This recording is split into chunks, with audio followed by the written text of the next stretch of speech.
जय श्रीराम.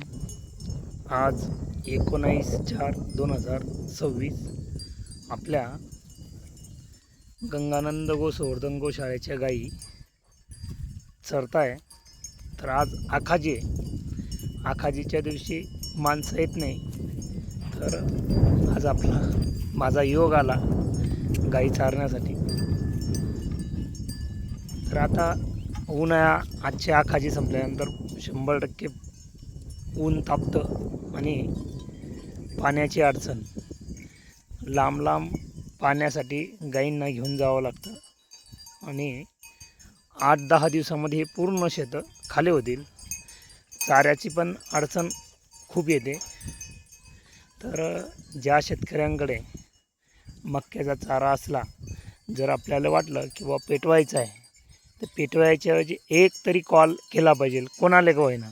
असं माझं वैयक्तिक मत नाही की आम्हालाच दिला पाहिजे, पण कोणाच्या का होईना गाई किंवा बैलांसाठी आवर्जून एक फोन केला पाहिजे.